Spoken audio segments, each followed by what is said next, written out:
Jadi sekarang sudah pertemuan berapa teman-teman? 8. 8 atau 9? 8.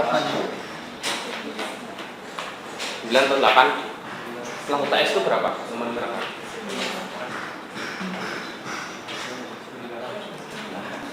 Setelah UTS apa pertemuan 9?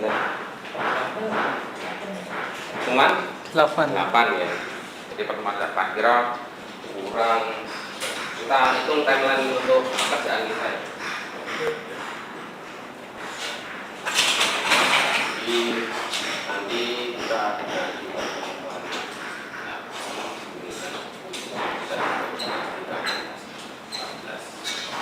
jadi 14 itu berjalan. Kita ada 1, 2, 3, 4, 5 ya. Jadi nanti di pertemuan, di setiap pertemuan ini diwajib 1, 2, 3, 4, 5. Jadi di sela-sela ini kita nanti minimal kita dibapali konsul ya. Jadi untuk proses ya. Jadi sampai pertemuan 13 kayaknya enggak ya. Pertemuan 13 kayaknya di terakhir 13 sekarang 14 itu 2, 3, 4, 5. Jadi kira-kira pertemuan nanti minimal teman-teman memenuhi proses konsultasi di proses produksinya ya. Saya masih memikirkan pasca produksinya nanti penting atau enggak ya. Jadi kalau cukup bagus ya. Jadi ini coba kita sampling ya, atau kita sampling program. Tapi saya masih belum tahu nanti bisa atau tidak. Apakah ini mau dimasukkan ke pertemuan 13? Karena pertemuan 14 kan sudah. Oke, jadi di produksi ini di pertemuan minggu depan, saya nggak tahu 9 atau 10 itu nanti ada satu materi yaitu ke 3D printing. Jadi yang sudah siap di kemarin yang jadi 3D print siapa ya? Ihsan sama 1, 2, 3 ya, 3 orang. Jadi semisal nanti pertemuan 10 gitu ya, misal dia sudah selesai untuk modelingnya, ya bisa diuji cobakan ya di kelas. Jadi langsung aja diuji cobakan. Jadi nggak perlu bayar. Mungkin waktunya diselipkan di luar kelas ya. Misal di kelas kan nggak cukup.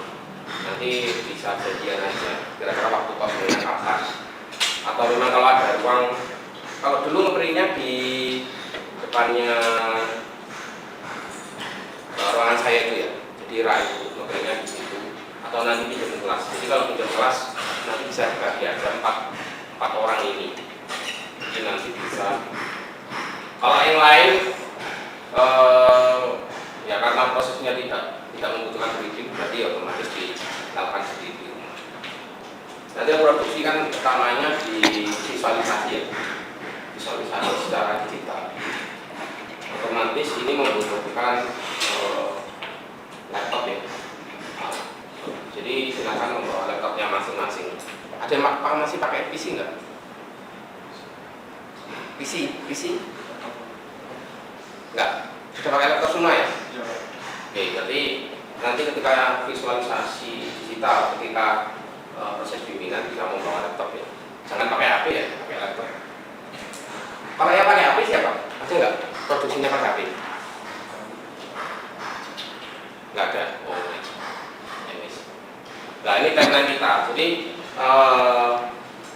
kalian sudah mulai untuk ya warningnya adalah di sini ya.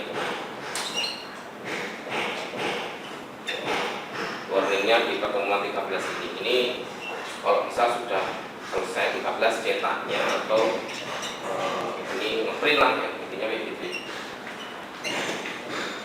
Ya kita 1, 2, 6 pertemuan ini benar-benar sangat pendek ya untuk 3 program. Nah silakan setelah kemarin mengumpulkan hasil konsepnya itu tidak boleh berubah ya, tidak boleh berubah baik bahan dan sebagainya itu tidak boleh berubah. Jadi menyesuaikan dengan yang sudah kalian perubahan-perubahan, misal ada perubahan minor ya, boleh perubahan minor, penataan font, terus kemudian apa itu masih bisa. Tapi kalau misal materialnya berubah itu kan perubahan yang sangat besar atau perubahan lain. Oke. Ada beberapa materi yang ingin saya tambahkan ya sebagai bentuk pengayaan wawasan. Ada yang pernah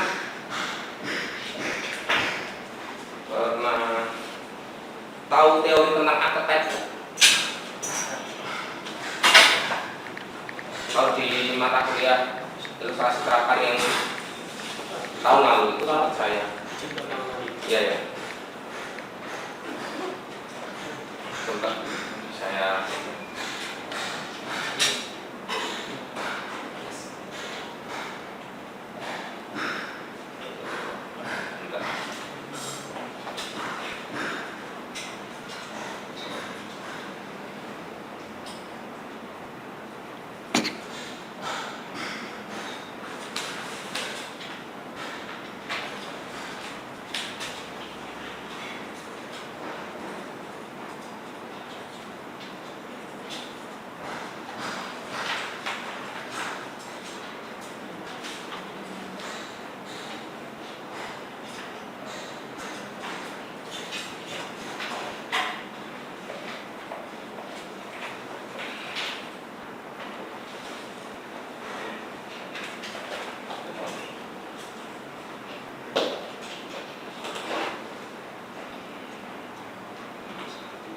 mungkin di timeline ada, mungkin ditanyakan oleh teman-teman. Maka kita tanyakan.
Jadi materinya adalah karakter dan pentingnya archetype. Jadi pengayaan materi aja.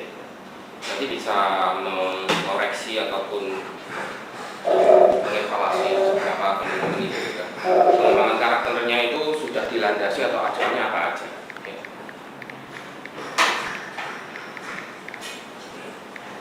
Kalau ada pertanyaan, ketika kebanyakan orang berpikir tentang membuat sebuah karakter atau memikirkan seorang karakter atau mendesain sebuah karakter, hal pertama yang terlintas dalam pikiran teman-teman apa kira-kira?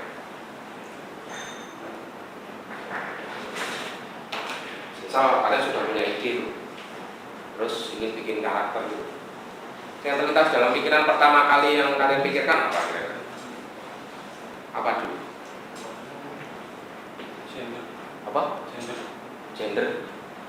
Jadi kalian harus mikirin laki-laki atau perempuan gitu. Hal utama apa? Ya apa? Durikan. Apa? Bentuk. Oke, bentuknya apa? Backgroundnya. Berarti kamu pikirkan backgroundnya dulu, bikin karakternya. Oh, itu pikirkan apa? Mudah kok ini jawabannya. Apa? Sejarah. Oke, sejarah. Sejarah bagian kali apa? Sejarah. Apa? peristiwa, ya, peristiwa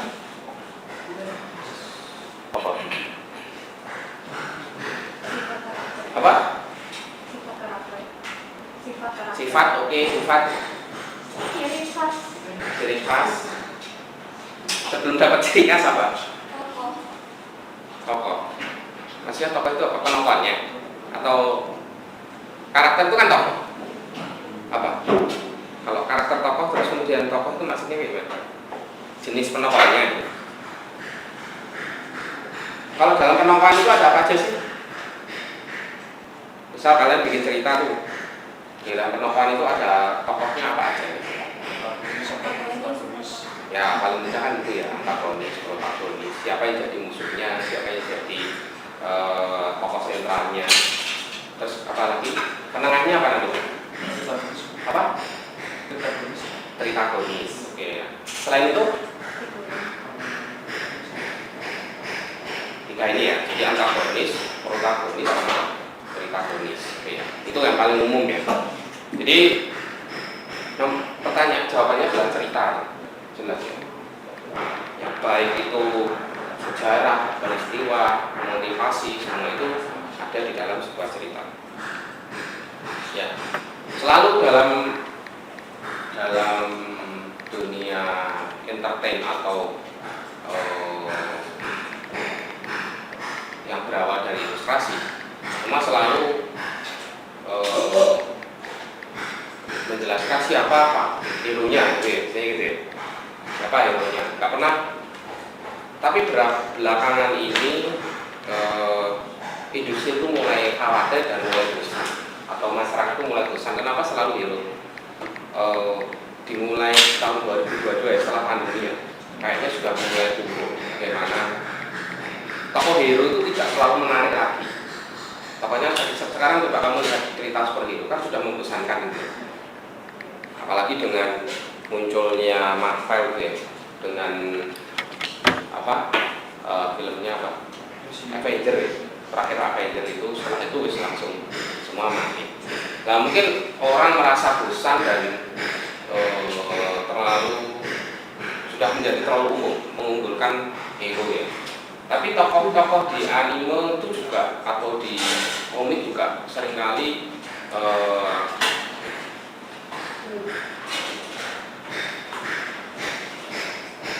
ya sudah mulai agak kelimpungan untuk kenapa sekarang karakternya harus hero terus. Mengapa beberapa tokoh-tokoh komik ataupun anime yang muncul itu tidak berlatar belakang hero ya. Jadi latar belakangnya itu sedikit ada villain atau istilahnya apa? Kebalikan dari antitesisnya hero itu apa? Selain villain. Anti-hero. Jadi menyelipkan anti-hero-nya ke dalam sosok protagonisnya. Lah, itu sebenarnya sangat menarik dan sangat. Kalau kita lihat Captain America mesti selalu gagal. Jadi coba aja lihat kebalikannya adalah si One Punch Man itu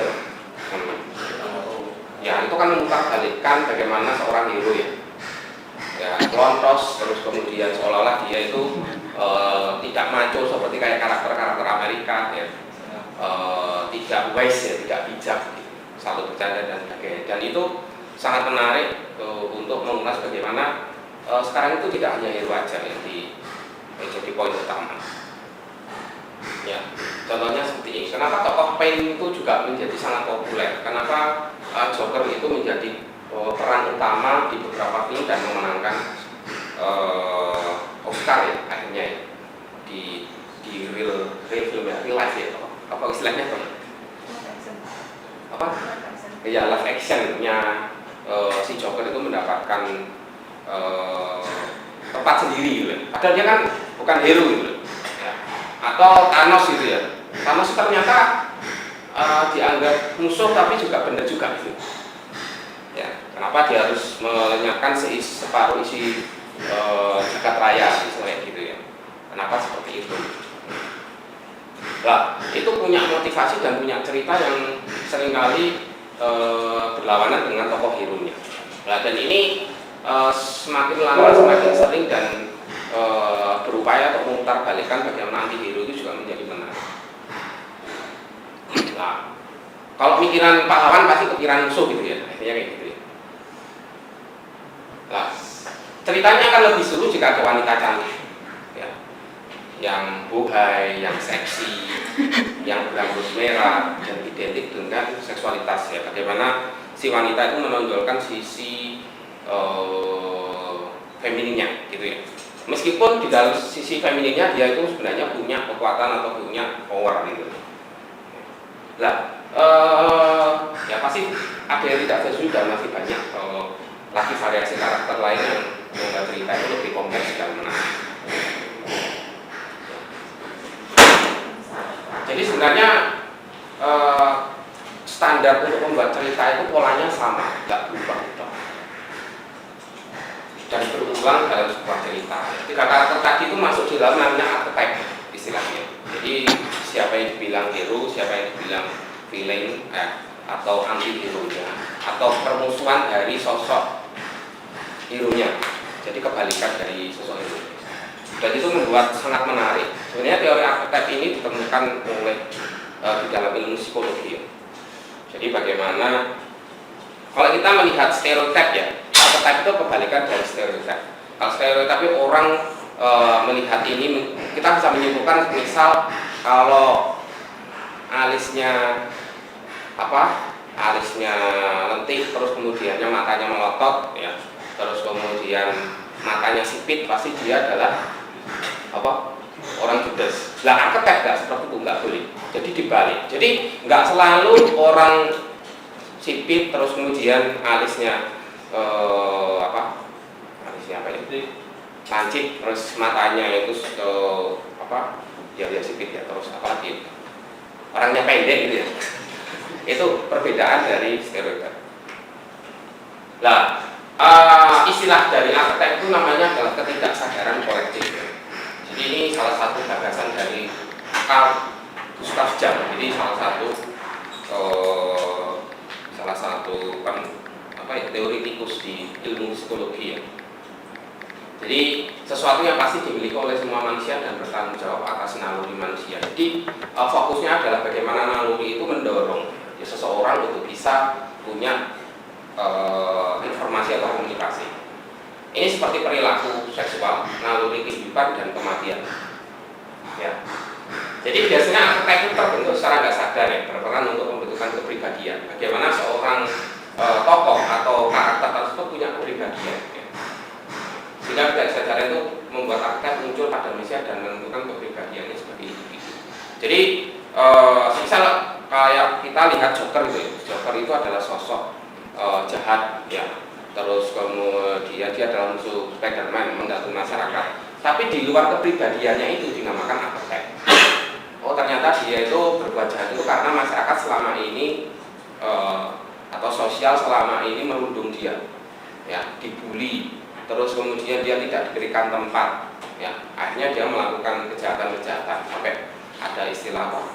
Istilahnya blognya Joker yang pertama itu apa? Lupa. Apa? Bukan setelah itu yang diperankan akhirnya memenangkan Oscar itu bukan. Apa? Yang mana Pak? Yang Phoenix. Apa? Ya. Joaquin Phoenix itu. Sebelum filmnya yang kedua ini aku lupa namanya. Nah itu kan sempat mengeluarkan satu kejahatan tidak. Apa itu? Aku lupa. Bilangnya apa dia? Itu kan sempat trending itu ya kata-katanya. Lah itu tidak serta-merta stereotip membentuk dia sebagai orang jahat, tapi punya kepribadian sebagai individu yang benar-benar dia bisa dianggap manusia. Ya pembentukan archetype ini adalah salah satu model cetakan atau tiruan dari kita sebagai seorang manusia dan mencakup spektrum baik atau jahat, atau istilahnya adalah baik dan jahat itu adalah abu-abu. Makanya kita kalau ngomong apakah pain di filmnya anime Naruto itu salah atau tidak tahu. Terus apakah Thanos salah atau tidak tahu. Nah itu ciri khas dari. Nah, sebenarnya pembagian dari Carl Gustav Jung membagi archetype itu menjadi 1, 2, 3, 4, 5, 6, 6, lebih banyak 6. Sebenarnya banyak, ini yang paling sering muncul. Ya. Yang pertama itu adalah the hero, yang kedua the shadow, yang ketiga itu the fool, yang keempat itu anima animus, mentor dan trickster. Ya. Itu selalu muncul. Hero itu pasti cerita pasti membutuhkan seorang pahlawan, nggak mungkin nggak. Kalau nggak ada tokoh hero, cerita nggak bakalan menarik lagi. Ya. Pasti selalu ada hero. Jadi biasanya didefinisikan oleh seorang yang sangat berani, terus membela kebenaran, tokoh sosok yang menarik, ya berbeda, tidak memikirkan diri sendiri dan selalu mementingkan masyarakat daripada dirinya sendiri. Ya. Tidak peduli apapun tantangannya. Ya. Itu contohnya adalah Naruto. Ya bagaimana seorang Naruto, sebenarnya Naruto itu kan di awal nggak tahu bahwa dia itu ternyata anaknya Hokage, misalnya gitu kan. Ya, tokoh sosok yang paling penting di dunia ninja misalnya gitu. Jadi ini yang disebut sebagai hero. Nah, yang kedua itulah shadow ya. Jadi bagaimana cerita itu punya punya konflik. Nah, mereka harus membutuhkan shadow. Kita pasti akan membutuhkan musuh untuk berinteraksi dengan dalam cerita. Jadi perlu membangun karakter bayangan di mana karakter bayangan tersebut itu adalah perlawanan dari kehidupan. Ya. Orang yang berhubung dengan sebagian besar dengan masa lalu atau hewan naluriah kita, dia dianggap kejam, terus kemudian sadis, terus peduli, egois ya, dan jahat. Sebenarnya ini juga mencerminkan karakter manusia. Pasti kamu juga punya sifat jahat, Pak. Tidak mungkin kan? Ya. Tapi kamu punya sifat binatang pasti punya. Gak mungkin enggak. Ya. Misterius, tidak menyenangkan dan kamu sangat-sangat egois atau selfish. Cuman kadang kita kalau di dalam pikiran kita kan ada namanya etika ini. Jadi etika itu mendorong kita untuk berbuat semaunya. Kita hidup dalam masyarakat nggak bisa. Misal kita harus kejam sama orang nggak bisa. Ya. Karena itu kembali ke naluri ataupun pembentukan dari karakter tersebut. Yang ketiga, the fool ya. Ya. Jadi mendorong karakter cerita utama itu lebih menarik juga. Ini yang bodoh, yang konyol ya. Terus orang yang menjalani cerita dalam keadaan bingung. Pokoknya orang yang ketika masuk ke dalam cerita tersebut itu malah membuat cerita tersebut tidak menjadi jelas, malah bingung. Nah, itu menjadi lebih menarik ya. Contohnya adalah Star-Lord gitu ya. Sebenarnya dia karakter di mana? Di Avenger itu kan bodoh banget gitu ya. Dia orang yang saya rasa sangat sangat teledor gitu ya. Jadi seperti itu. Seperti kayak juga Patrick ya. Coba aja kalau misal nggak ada Patrick gimana cerita dari perlawanan antara SpongeBob dan Squidward. Pasti juga kurang menarik, akhirnya muncul the fool ini. Jadi semua orang mau tidak mau akan kebingungan dan situasinya itu tidak bisa ditebak. Ya ini don anima animus. Anima animus itu tidak mewakili perempuan, ternyata mewakili cerita wanita yang kemudian muncul sosok lelaki juga. Jadi kebalikan. Ya.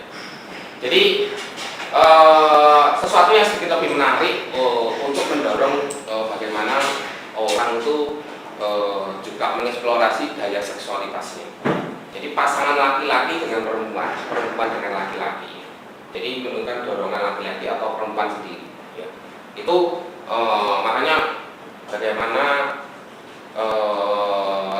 stereotip ya, wanita cantik, terus kemudian berpakaian minim, ya pokoknya semuanya menonjol intinya kayak gitu. Atau lelaki yang selalu berotot gitu ya. Batman gitu ya, kan berotot banget ya. Jadi proporsinya 9 kepala. Jadi dia benar-benar maco. Atau si Thor gitu ya. Rambutnya harus pirang. Enggak.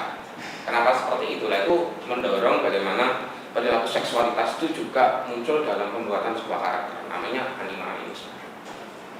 Yang selanjutnya adalah mentor ya. Jadi mentor ini seolah-olah dia menjadi guru ataupun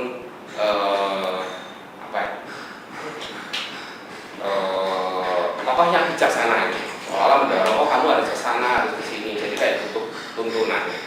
Jadi seringkali banyak muncul juga, misal kayak bagaimana si Spider-Man muncul awal, ya sebelum kakeknya meninggal, dia kan diceritain bahwa kalau kekuatannya besar berarti tanggung jawabnya besar, dan itu memunculkan kepribadian dari si Spider-Man sendiri. Nah itu kan karena mentornya adalah dari kakeknya yang sudah meninggal. Nah, seperti ini juga ya. Siapa ini? Ya, Jiraiya. Ya, di tokohnya Naruto. Mungkin ada yang tahu mentor yang lain kira-kira apa dalam sebuah cerita? Apa? Selain Naruto. Kalau Naruto jelas mentornya adalah ini daripada Kakashi. Yang lain apa kira-kira? Apa? Ya, itu Kuju Satoru bisa. Terus? Kalau apa? Boku no Hero. Oh ya, oke.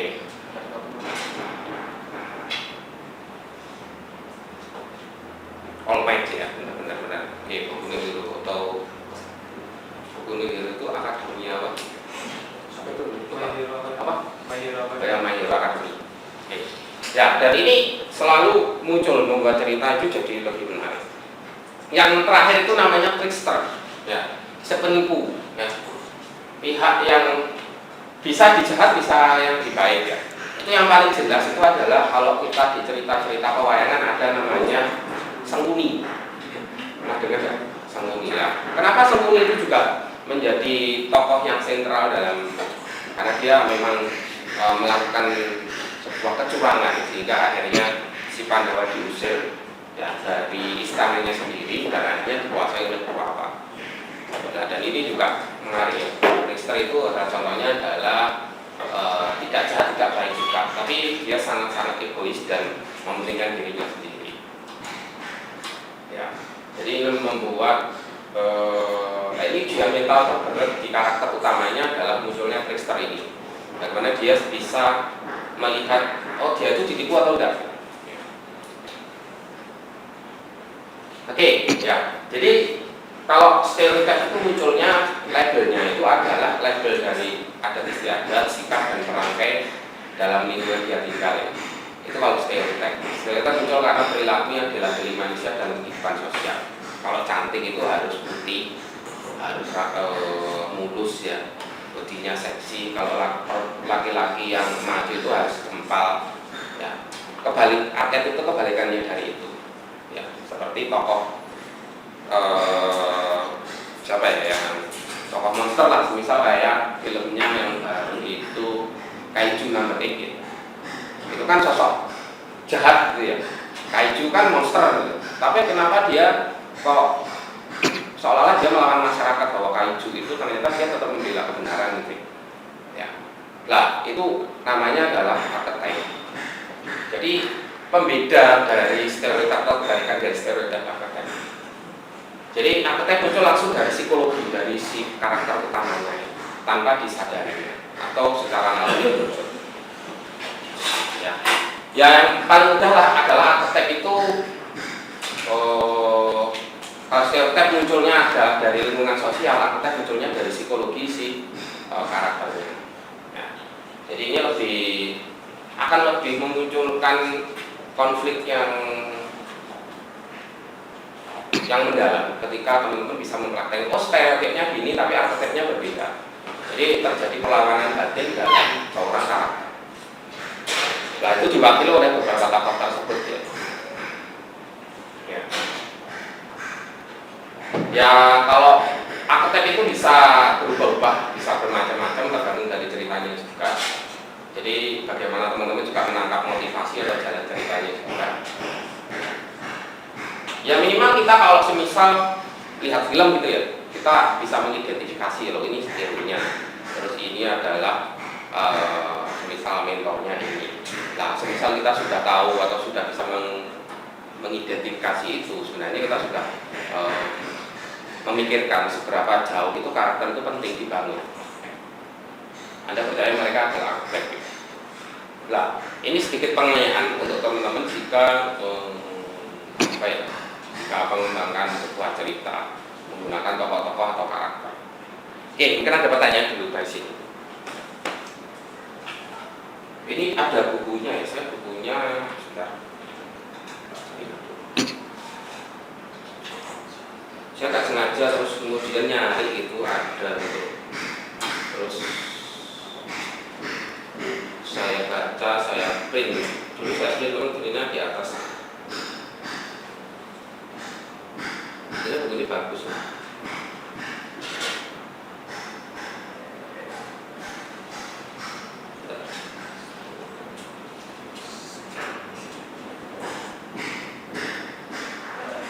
Berarti soalnya saya coba.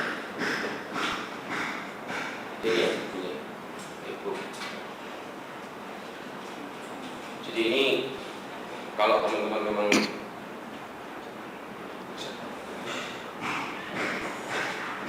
ini lengkap aja. Jadi ini benar-benar bikin karakter mulai dari karakter game sampai ada semua. Ini berapa halaman? Ini mulai dari pengembangan archetype sampai ke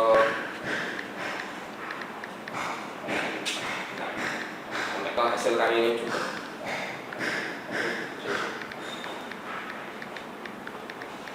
Judulnya Creative Character Design.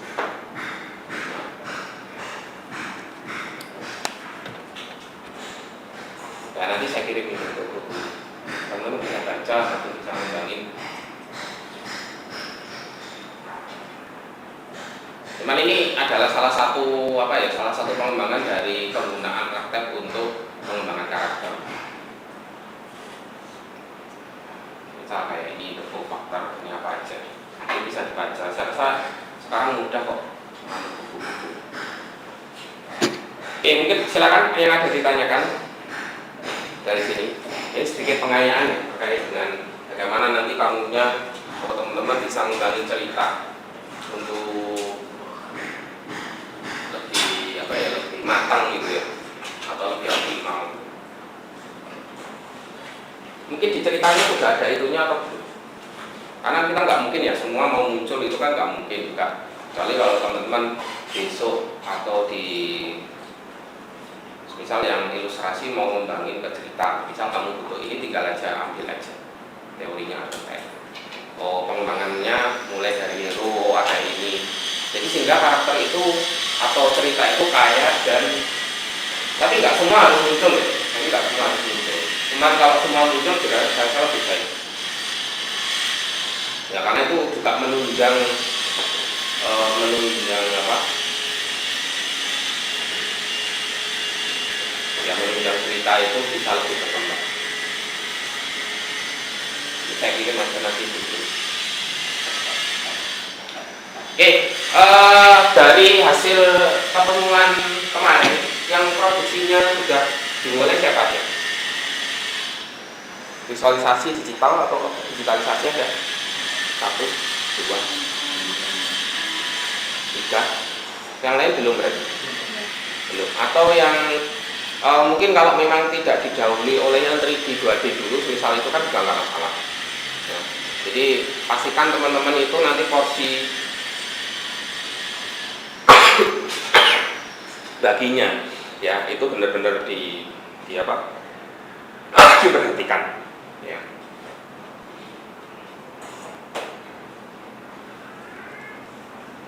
Jadi kita tetap masuk cuman masuk seperti biasa tapi lebih banyak kalau materinya sudah habis berarti tinggal konsultasi aja, jadi lebih banyak ke konsultasi. Jadi pemenuhan konsultasinya itu adalah di minimal 3 kali bimbingan. Nanti saya catat bimbingannya. Kemarin saya sudah punya catatan juga yang sudah bimbingan atau belum sudah punya. Oke, silakan. Ada yang mau ditanyakan dulu dari sini?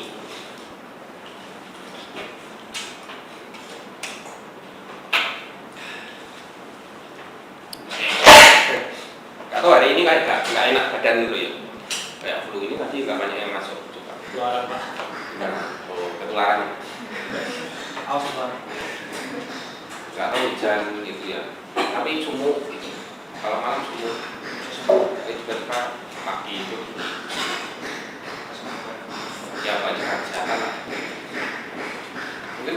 kelasnya mata kuliahnya dikit ya, mereka berat. Nah, untuk beda, sudah selesai semua ya, udah ujian ya, atau ada yang belum? Besok. Berarti ujiannya siapa?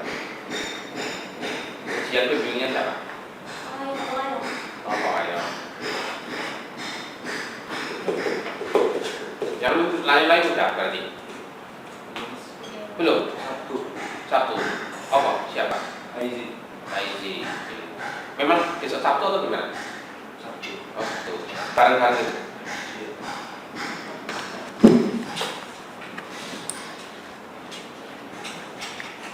Ya, pokoknya intinya disegerakan aja. Karena ujian, karena kan seminar juga kayaknya juga masih panjang gitu kan belakang. Jadi bisa fokus di seminar kalau sudah selesai. Kita bikin laporan, kita koreksi laporan gitu, lebih banyak ke tata tulis kan. Nah, konteksnya itu kalian sudah melakukan mengerjakan project, saya rasa sudah oke. Jalan berarti udah ya.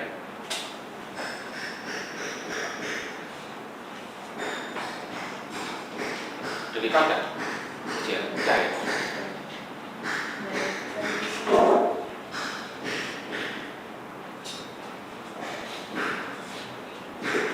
Silakan kalau mau ada pertanyaan dulu.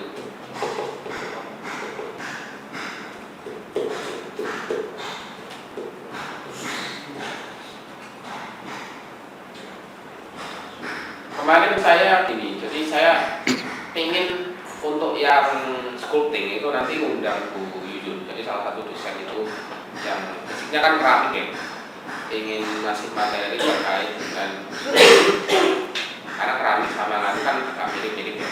Nggak tahu beliaunya menguasai itu dan paham dengan teknis itu. Mungkin saya undang sebentar untuk isi materi tentang sculpting. Yang sculpting udah jalan siapa? Belum sama sekali. Berarti prosesnya gimana ini? Bikin rangka. Bikin? Rangkanya. Oh, bikin rangka. Rangkanya kan pakai kayak kawat sama aluminium foil itu. Iya.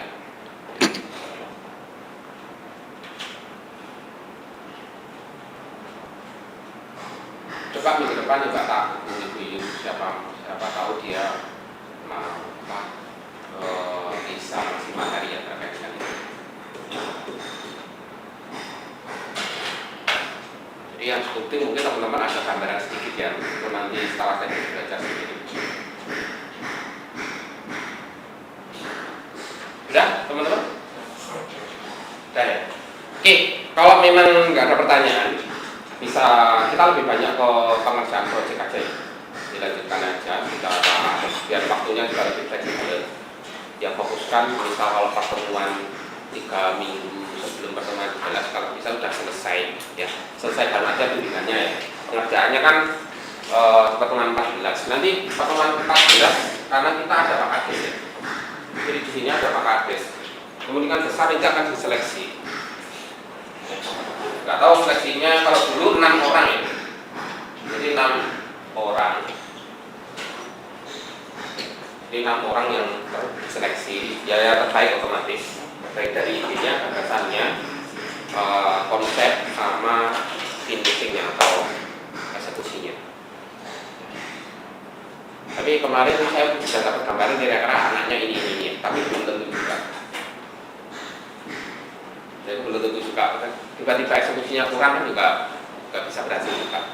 Misal konsepnya biasa, terus idenya itu aja, tapi eksekusinya bagus ya bisa aja dia ikut seleksi untuk pameran. Tentu saja kalau ikut pameran Pak Kades pasti nilainya ya A, nggak mungkin nggak bisa ditawarin.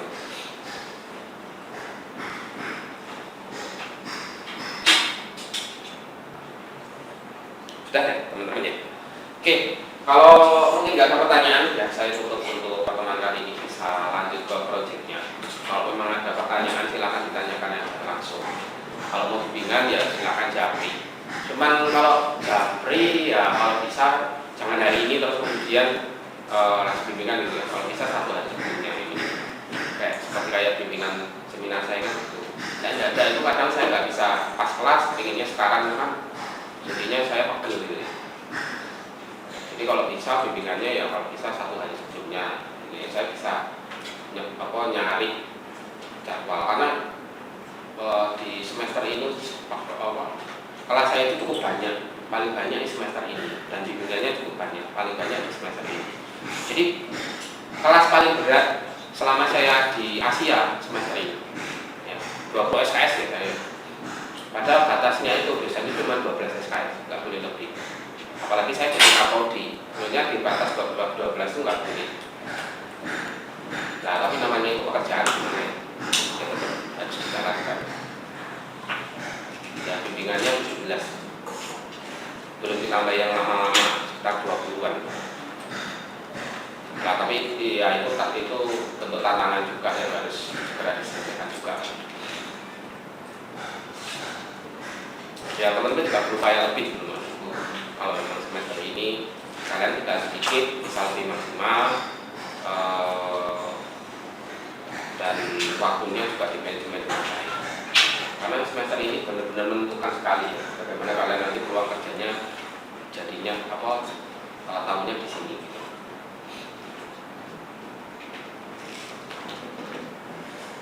Sudah, oke. Kalau gitu saya tutup ya untuk kelas hari ini. Terima kasih atas perhatiannya. Wassalamualaikum warahmatullahi wabarakatuh. Selamat pagi menjelang siang. Ya.